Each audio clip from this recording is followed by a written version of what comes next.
সুবহানাল্লাহ আলহামদুলিল্লাহ লা ইলাহা বরাদ্দ দেওয়ার জন্য, তাইলে অর্থনৈতিক সচ্ছলতা ফিরে আসবে। নবীজির চেহারাটা বিবর্ণ, পুরো চেহারাটা লাল হয়ে গেছে। আমার নবী তো দুনিয়া চান না, আমার নবী কি জবাব দিবেন? সঙ্গে সঙ্গে আল্লাহ রাব্বুল আলামিন জিবরিল আলাইহিস সালামকে পাঠিয়ে দিলেন। এই সূরারে সূরা আযাবের 35 নম্বর আয়াতের পূর্বের দুটো আয়াত আল্লাহ নাজিল করলেন। হযরত জিবরিল দুইটা বিধান নিয়ে আমার নবীর কাছে আগমন করলেন। বিধান হলো দুইটা, গ্রহণ করবে একটা। বলেন বিধান কয়টা? দুইটা। গ্রহণ করবে কয়টা? একটা।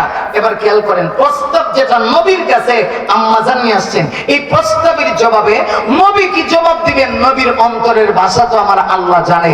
আল্লাহ কোরআনের আয়াত নাজিল করলেন, হযরত জিবরিল আগমন করলেন, দুইটা বিধান আসলো।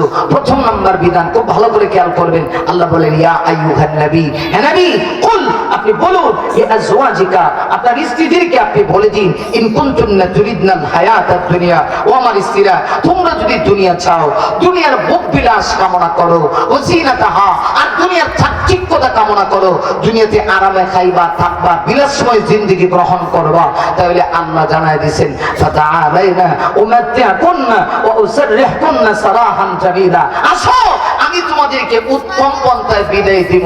এর মানে হলো, উত্তম পন্থায় বিদায়ের অর্থ হলো আমি তোমাদেরকে তালাক দিব। শরীয়ত ইসলামের ভিতরে যত জিনিস হালাল, এর ভিতরে সর্বনিম্ন পর্যায়ে, এর চাইতে নিচে আর হালাল কোনো বিধান নাই। এটার নাম হলো তালাক। নাম কি? তালাক। অসুবিধা হইতেছে নাকি? কিছু কইবেন? আমি শেষ করে দিচ্ছি, আমারও টাইম শেষ।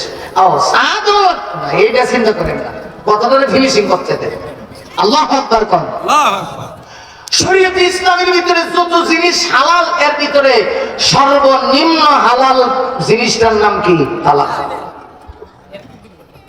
বিধান হলো দুইটা। কয়টা বিধান? একটা। যদি দুনিয়া চাও, খেয়াল করেন, মূল কথা, তাহলে পুরো তাফসীরটা বুঝে ফেলবেন। এতক্ষণে মূল জায়গায় আসলাম। বিধান হলো দুইটা।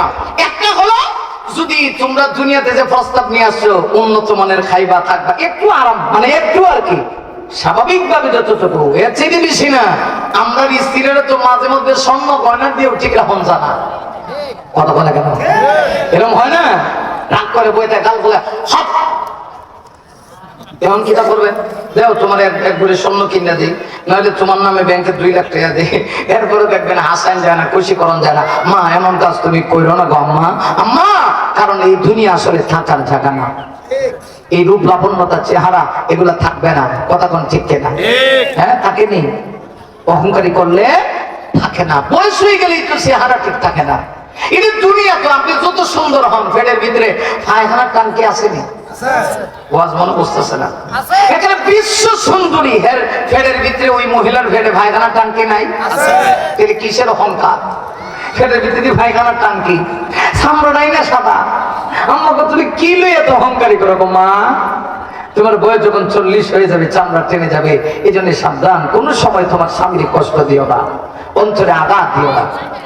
খেয়াল করে প্রথম বিধান জানায়া দেন, দুনিয়া চাইলে উত্তম পন্থায় তালাক। বিধান গেল কয়টা? এক। আমি 2 নম্বর বিধান কি?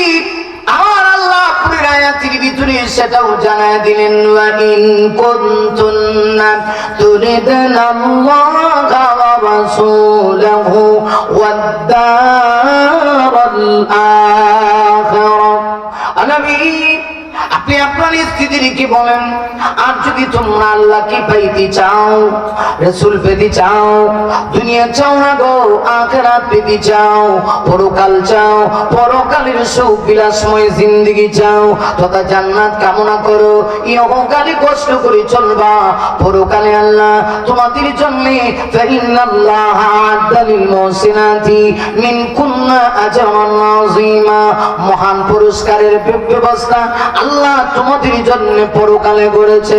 আমার নবীরা দিয়ে আয়েশা, এখন তোমরা কোনটা নিবা? আমি কি জবাব দিব? আমার আল্লাহর পক্ষ থেকে বিধান চলে আসছে। একটা হলো দুনিয়া চাইলে আমি তোমাদেরকে উত্তম পন্থায় বিদায় দিব, আরেকটা হলো যদি আখিরাত চাও একটু কষ্ট করে দুনিয়াতে চলবা, কিন্তু পরকালে আমার আল্লাহ তোমাদের জন্য মহান পুরস্কারের ব্যবস্থা রেখেছে। নবীজি চিন্তা করতেছেন আয়েশার বয়স কম হিসাবে ছোট্ট মানুষ, না জানি তিনি দুনিয়া গ্রহণ করে ফেলে। আমার নবী না দিয়া কয় আয়েশা গো, অন্যান্য স্ত্রীর ব্যাপারে আমি এত টেনশন করি না, কারণ সবার মেধা ঠিক আছে, সবাই প্রাপ্ত বয়স্কা, কিন্তু তোমার যে বয়স কম, না জানি তুমি কোন সিদ্ধান্ত গ্রহণ করো। আমার নবী ডাক দিয়ে বলেন আয়েশা, তুমি দুনিয়া নিবা না পরকাল নিবা, এই বিষয়ে ফয়সালা দেওয়ার আগে তুমি তোমার আব্বা জান আবু বকর সিদ্দিক রাদিয়াল্লাহু আনহুর কাছে গিয়ে পরামর্শ করে নিও। আরে মুমিন, একটু খেয়াল করে দেখো, আমার মা ছোট্ট হতে পারে কিন্তু মেধা এত বেশি। আমার আম্মা জান ডাক দিয়া কয় নবী গো, ও নবীজি, এখানে আল্লাহ এবং তার রাসূল পাওয়ার বিষয়, পরকালের বিষয়, নবী গো এখানে আবার কিসের পরামর্শ? কেন আমি আমার আব্বার কাছে যাব? এতটুকু মেধাকে আমার আল্লাহ আমাকে দেয় নাই। না গো স্বামী, অগপ্রাণের স্বামী, অগ রাহমাতুল লিল আলামিন, আপনি কষ্ট পায়েন না। আমি শুধু না, আপনার সকল স্ত্রীর পক্ষ থেকে আমাদের একটাই সিদ্ধান্ত, আমরা প্রথমটা নয় দ্বিতীয়টা গ্রহণ করতে চাই। আমরা দুনিয়া চাই না গো, আমরা আখিরাত চাই, আল্লাহ চাই, নবী চাই। সুবহানাল্লাহ। না নাই দুনিয়া দরকার নাই, এই দুনিয়া কয়দিনের, এই দুনিয়াতেই কয়দিন থাকবো, দুনিয়াতেই কষ্ট করে চলবো, আখিরাত চাই। মা গো, ও মা শোনো, ইহকাল তোমার জীবন কয়দিনের হতে পারে। ও মা, স্বামীর সঙ্গে যদি তুমি সুন্দরভাবে সংসার করো, স্বামীর হক গুলি আদায় করো, ইহকালে কয়দিন তোমার কষ্ট হবে। মা গো, মুমিন মুমিনা বান্দা বান্দিদের জন্য, ইমানদার বান্দা বান্দিদের জন্য আসল চাওয়া পাওয়ার স্থান হলো জান্নাত। এজন্য আল্লাহ রাব্বুল আলামিন বলেন, ইয়া নিসা আন-নবী লাস্তুন্না কাহাদিন মিনাল নিসা।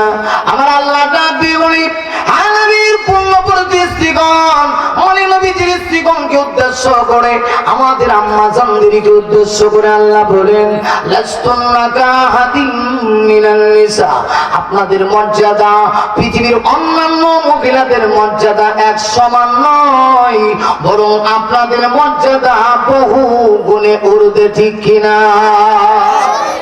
আশা করি কথা বুঝতে পারছেন। নবীর স্ত্রীগণের মর্যাদা আল্লাহ শুধু স্ত্রী হওয়ার কারণে, পয়গম্বরের স্ত্রী হওয়ার কারণেই মর্যাদা বাড়ান নাই, বরং তাদের ভিতরে কিছু কোয়ালিটি ছিল, কিছু গুণ ছিল। এর ভিতরে একটা ছিল, তারা দুনিয়াকে লাথি মারছেন, পরকাল টার্গেট করেছেন। আখিরাত তাদের মুখ্য উদ্দেশ্য ছিল।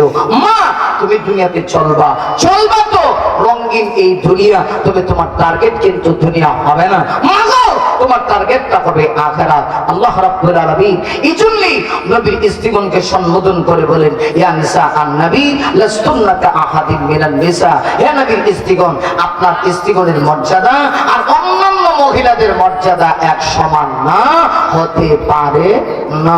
এরপরে আল্লাহ ওয়াজ করতেছেন, দেখেন ওয়াজটা হবে পর্দার ওয়াজ। কিসের ওয়াজ? এখন তো ব্যস্ত লাগছে, এখন তো অনেক মা বন্ধ করবো সারছে, হুজুর এখন যাইতেছে পর্দা যাইতেছে কা, তো অবস্থা খারাপ। কারণ এই পর্দার কথা কইলে একজন লোকের মানতে পারে না। কথা কোন না কেন, ঠিক কিনা?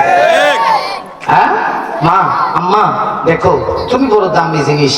পৃথিবীতে আমার আল্লাহ যত দামি জিনিস সৃষ্টি করছে, প্রত্যেকটা জিনিস আল্লাহ দায়িত্ব দিছে। কথা বলে কেন দেখে দিছে না? কেন দিছে বলেন? ফল ফ্রুট মানুষের জন্য কি পরিমাণ উপকার, শরীরের জন্য কি পরিমাণ উপকার। অসুস্থ হয়ে গেলে ডাক্তার আমাদেরকে প্রেসক্রিপশন লেখে, ওইটা খাবেন, এটা খাবেন, এটা খাইয়েন না, ওইটা খাবেন, ওইটা খাইলে শরীরের উপকার হবে। গরু গোস্ত খাইয়েন না, মাঝে মাঝে একটু ফল ফ্রুট খাইয়েন। আবার যদি বেশি ডায়াবেটিস হয়, ফল ফ্রুট চিন্তা ভাবনা করে খাইয়েন, কোনটা খাইবেন কোনটা না। ডাক্তার আমাদেরকে প্রেসক্রিপশন করে কেন? এটার মাধ্যমে কিছু মানুষের উপকার অপকার দুটোটাই আছে। আম্মা গো, এই পৃথিবীতে আমার আল্লাহ যত দামি দামি জিনিস দিছে, প্রত্যেকটা জিনিস পর্দা করে দিছে। কেন দিছে? এই জিনিসের মূল্যায়নটা